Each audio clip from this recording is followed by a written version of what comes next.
Hello guys, இன்னைக்கு நம்ம பார்க்க போகிறது every one else is returning episode 6 தான். ஸோ வீடியோக்குள்ளே போகிறதுக்கு முன்னாடி மறக்காம ஒரே ஒரு லைக்கை போட்டுங்க. அதே மாதிரி இப்போ தான் நம்ம சேனலுக்கு வரீங்களா, சப்ஸ்கிரைப் பண்ணி பெல் ஐக்கனை அழுத்தி வச்சுக்கோங்க. ஏன்னா அப்போ தான் ஒரு எபிசோட உங்களை தேடி வரும். சரி வாங்க, நம்ம டைம் மிஸ் பண்ணாம எப்பிக்குள்ளே போகலாம். எப்பிக்கோட ஆரம்பத்திலேயே அந்த இடத்துல எட்டர்னல் ஃப்ளேம்னு ஒரு விஷயம் நம்ம ஹீரோ அடைஞ்சிருப்பான். அது எப்படிப்பட்ட ஃப்ளேம்னா, அது ஒரு பயங்கரமான ஃப்ளேம். அது அவ்வளோ சீக்கிரத்தில் அணையவே அணையாது. இது உண்மையிலேயே நல்லா இருக்கு. ஆமா ஆமா, எனக்கு நல்லாவே தெரியும். லீட்டா தான் இதை உன்கிட்ட கொடுக்க சொன்னாலே. அதே மாதிரி லீட்டா இங்க ஒண்டி நிக்கல, ஏகப்பட்ட கிஃப்டை கொடுக்க சொன்னா. இதையும் கொடு இதையும் கொடுன்னு. கண்டிப்பா உனக்கு இது ரொம்பவும் பிடிக்கும், தயவு செஞ்சு கொடு. இடத்துல எனக்கும் கடுப்பா இருந்துச்சு. இருந்தாலும் என்ன பண்றது, பணி தானே ஆகணும். அதுக்காக நான் கொண்டு வந்துட்டேன். அப்படியா, உண்மையிலேயே லீட்டா எனக்காக எவ்வளவு விஷயத்த சென்ட் பண்ணலா. லீட்டாக்கு இப்பவும் தெரிஞ்சிருக்கு எனக்கு என்னெல்லாம் பிடிக்கும்னு. ஆமா ஆமா, இல்லையா பின்ன.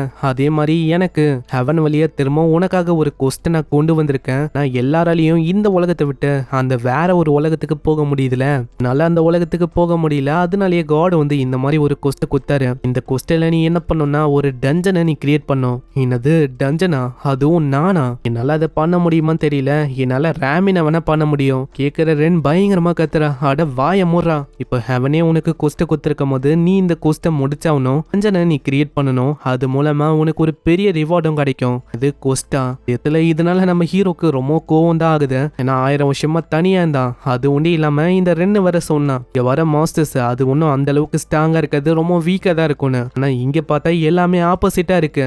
ரென்னு என்ன கதை இதெல்லாம்? இப்படி மாஸ்டர்ஸ் எல்லாம் இந்த அளவுக்கு ஸ்ட்ராங்கா இருக்கு, நீ சொன்ன மாதிரி எதுவுமே போகலையே. அட என்னால என்ன பண்ண முடியும்? காடு நினைச்ச மாதிரி எல்லாமே போகல. எத்து அப்கிரேட் ஆகும் போது அதுங்களும் ஏதோ ஒரு வகையில ஸ்ட்ராங் ஆயிடுச்சு. அதனால தான் காடி இந்த மாதிரி ஒரு கொஸ்டன் உனக்காக தந்திருக்காரு. ஏன்னா 10 வருஷம் சொல்லி 1000 வருஷத்துக்கு நீ இங்க இருந்திருக்க. உலகத்திலேயே டஞ்சனை உருவாக்குற அளவுக்கு யாருக்காச்சும் கேப்பபிலிட்டி இருக்குன்னா அது உனக்கு தான் இருக்கு. ஸோ இப்படி பண்ற மூலமா எல்லா மாஸ்டரையும் அதுக்குள்ள அடைக்க முடியும். அடரன்னு இங்க எனக்கு ஒண்ணுமே புரியல. ஏன்னா நீ திடீர்னு எனக்கு காம்ப்ளிமெண்ட் பண்ற மாதிரிலாம் இருக்கு. திடீர்னு இப்படி சடனா சொன்னா நான் என்ன பண்ணுவேன்? இந்த கொஸ்டினால எனக்கு விஷயம் இன்னமும் ஹார்டரா தான் ஆகுது. எத்தல இப்படி இவன் கட்டும் போது அங்க நம்ம என்ன சொல்றான், என்ன நீ இப்படி சொல்ல இருக்க? ரெண்டு பக்கமும் யோசிச்சு பாரு. ரெண்டு பக்கமும் ஜெயிச்ச மாதிரி ஆச்சு.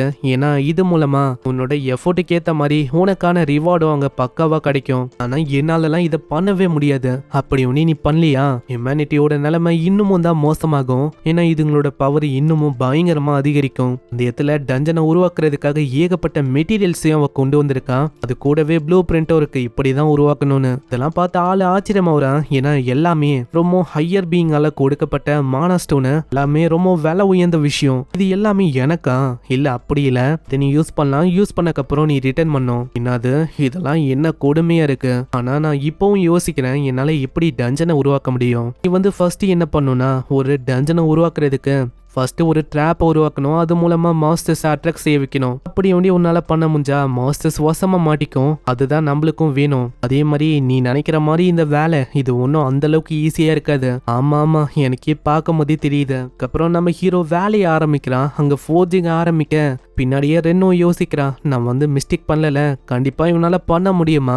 எத்தனை எட்டர்னல் ஃபிளேம்ஸை வச்சோம், அந்த மேஜிக் ஸ்டோன்ஸை வச்சோம் அவன் உருவாக்க ட்ரை பண்ணிருக்கான். அந்த இடத்துல நம்ம ரெண்டும் பின்னாடி யோசிக்கிறான், ஆட இவன் ஒண்டி லான்சரை தேர்ந்தெடுக்காம நான் சொல்லி அந்த வெப்பனை உருவாக்குற அந்த பிளாக் ஸ்மித் அந்த ஆப்ஷனை தேர்ந்தெடுத்தா அவ்வளவுதான். கண்டிப்பா இவனால காடியை சேலஞ்ச் பண்ற அளவுக்கு ரொம்ப பயங்கரமான வெப்பனை கிரியேட் பண்ண முடிஞ்சிருக்கும். அந்த இடத்துல ஃபைனலா ஒரு விஷயத்தையும் நம்ம ஹீரோ உருவாக்குறான். கியூப் மாதிரி இருக்கிற விஷயத்த ஆளு உருவாக்கிட்டான். இப்போ அது மேல ஒரு பயங்கரமான பேட்டர்னை அவன் கொடுக்கணும். அதே மாதிரி அவன் ரொம்ப மும்முரமா அதை பண்ண ஆரம்பிக்கிறான். அங்க இதை நம்ம ரெண்டு பார்க்கும் போது அவளுக்கு அங்க ரொம்ப ஆர்வமாகுது. ஏன்னா இதனாலதான் நம்ம லீட்டாக்கு நம்ம ஹீரோ மேல ஒரு லவ்வுக்கான ஃபீலிங்ஸ் உருவாயிருக்குமோ இருக்கலாம். நான் 1000 வருஷத்துக்கு அவங்க ரெண்டு பேருமே ஒன்னா இருந்திருக்காங்க. அதுக்கும் மேல இந்த அளவுக்கு மும்முரமா அவன் வேலையை செய்வான்னு நான் சுத்தமா எதிர்பார்க்கல. அதனால்தான் நம்ம லீட்டா மாதிரி ஒரு பெரிய ஏஞ்சலுக்கு கூட நம்ம ஹீரோவை ரொம்ப பிடிச்சிருக்கு. அட இருங்கப்பா, நான் எதுக்கு இதை பத்தி எல்லாம் யோசிச்சிருக்கேன், எனக்கு ஒன்றும் அந்த மாதிரி ஃபீலிங்ஸ் எல்லாம் வரல. அந்த இடத்துல நம்ம ஹீரோ ஃபைனலா அந்த பொருளை கீழே வைக்கிறான்.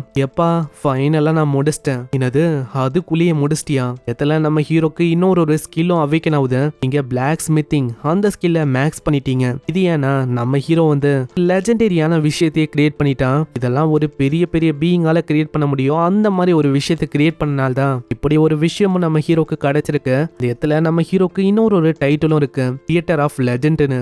இந்தாருன்னு நான் வந்து எப்படியோ ஃபைனலி இதை முடிச்சிட்டேன். இதை செய்யறதுக்கு கிட்டத்தட்ட 5 ஹவர் ஆச்சு தெரியுமா?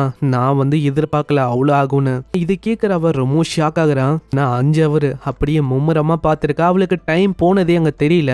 அடைச்ச அந்த அளவுக்கு சீக்கிரமா டைம் போயிடுச்சா நான் அவனை பார்த்ததுல. எதிர்பார்க்கல இவன் இந்த அளவுக்கு சீக்கிரமா உருவாக்குவான்னு. அந்த கியூபை பார்த்து அவ ரொம்ப ஷாக் ஆகுறான். ஏன்னா அந்த அளவுக்கு பர்ஃபெக்டாவும் இன்சைனாவும் இருக்காது. நல்லா சுத்தமா எதிர்பார்க்க முடியல. ஒரு மனுஷன் அவனால இந்த மாதிரி ஒரு விஷயத்த உருவாக்க முடிஞ்சிருக்கா. சரி ஏதோ ஒண்ணு, நீ வந்து எப்படியோ இந்த டெஸ்ட்ல பாஸ் பண்ணிட்ட, அப்படியா போடு வேற லெவலு. ஆனா எல்லா விஷயமும் முடிஞ்சிச்சான்னு கேட்டா அது இன்னமும் கிடையாது. நான் நீ வெறுமா இதை உருவாக்கிட்ட, இன்னமும் எங்களோட மானாவை இதுல செலுத்தணும். அதுக்கு ஏகப்பட்ட மானா எனக்கு தேவைப்படும். என்ன மாதிரி ஏகப்பட்ட ஏஞ்சல்ஸ் நான் வர வைக்கிற மாதிரி இருக்கும்.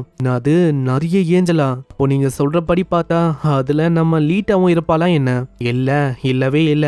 அந்த இடத்துல இதுக்கப்புறம் நம்ம ரென்னு அவ வந்து அவளோட பவரை பயன்படுத்த ஆரம்பிக்கிறான். அந்த இடமே பயங்கரமா க்ளோ ஆகுது. அந்த இடத்துல ரென்னோட பவரை யூஸ் பண்ண அத்த செகண்டே ஏகப்பட்ட நிறைய ஏஞ்சல்ஸ் அங்க வராங்க. இதெல்லாம் பார்க்கும்போது நம்ம ஹீரோ ரொம்ப ஷாக் ஆகுறான். ஏன்னா இவங்கெல்லாம் இங்க வந்தக்கப்புறம் ஏதோ இந்த இடமே அவனுக்கு ஹெவன் மாதிரி ஃபீல் ஆகுது. அதுக்கும் மேல அவனோட கண்ணை நம்ப முடியல. அவன் பக்கத்துல எவ்வளவு பியூட்டிஸானு. அந்த இடத்துல நம்ம ரென்னும் சொல்றான், என்ன பண்ணிருக்கீங்க, சீக்கிரம் வாங்க, நம்ம இன்னமும் மானவ செலுத்தணும், அதை வந்து நம்ம பண்ணலாம். இன்னொரு ஏஞ்சலும் நம்ம ஹீரோ பின்னாடி வந்து சொல்லுது, இதுக்கு மேல இருக்க விஷயத்த நாங்க வந்து பாத்துக்கிறோம். அந்த இடத்துல நம்ம ஹீரோ 2 விதமான மேஜிக் ஸ்டோன்ஸை கையில எடுத்துக்கிறான். அங்க இருக்கிற எல்லா ஏஞ்சலும் நம்ம ஹீரோ மேல பவரை கொடுக்க நம்ம ஹீரோக்கு ஒரு மாதிரி பயங்கர இன்டென்ஸான ஒரு ப்ரெஷர் ஃபீல் ஆகுது. அப்போனா ஒரு ஹை லெவலான ஏஞ்சலால மானவ கொடுத்தா இப்படிதான் நம்மளுக்கு ஃபீல் ஆகுமோ? இதான் ஒரு ஹையர் லெவல் பீயிங்கோட பவரா?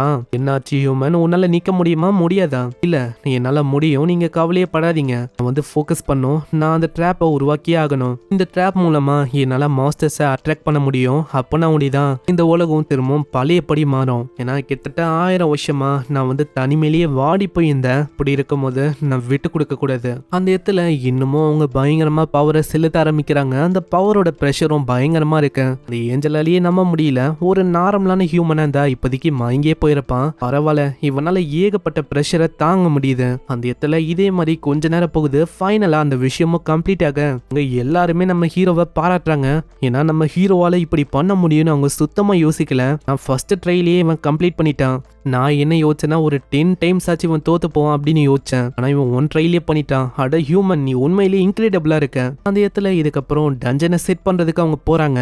ஏதோ ஒரு 2 நாளோ ஏதோ தான் ஆயிருக்கும். அதுக்கே பூமியோட நிலைமை ரொம்ப மோசமாயிடுச்சு. என்ன இது, இந்த உலகம் அதுக்குள்ள இந்த அளவுக்கு கொடூரமா மாறிச்சு. அதனால தான் நான் சொல்றேன், நம்ம சீக்கிரமா இந்த விஷயத்த பண்ணணும். சோ அதுக்காக இவங்க வந்து ஒரு இடத்துக்கு போறாங்க. அங்க ஒரு மவுண்டன் மாதிரி ஒரு இடம் இருக்கு. அந்த இடத்துல அவங்க வந்து அதை தூக்கி போட அது தன்னால அங்க மஞ்சு போயிடுது. பாக்குற நம்ம ஹீரோ ஆச்சரியம் ஆகுறான். அங்க ரென்னு வந்து சொல்றா, வந்து ஆட்டோமேட்டிக்கா நிறைய இடத்துக்கு போகும். ஒரு இடத்துல டஞ்சன் வந்து கிரியேட் ஆகும். அதனால ஒரு இடத்துல இருக்க மாஸ்டரும் அட்ராக்ட் ஆகி அங்க போக ஆரம்பிக்குதுங்க. அதுங்க அவ்வளவுதான் ட்ராப் ஆயிடும். இந்த சைடு நம்ம ஹீரோக்கா அதை பார்க்கும்போது கொஞ்சம் கவலையா இருக்கு.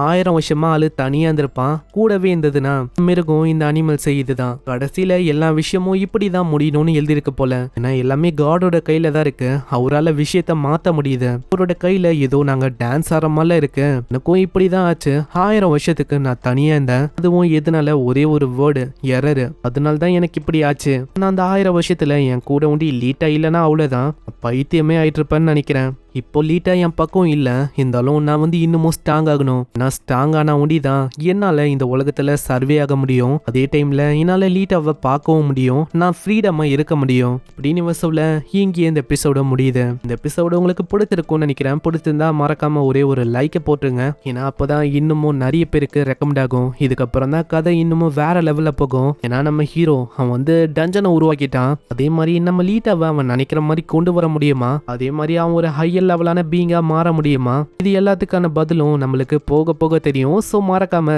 சப்ஸ்கிரைப் பண்ணிக்கோங்க. நான் அப்பதான் ஒரு எபிசோட உங்களை தேடி தன்னால வரும். உங்களை நெக்ஸ்ட் எபிசோட்ல சந்திக்கிறேன். தேங்க்யூ ஃபார் வாட்சிங்.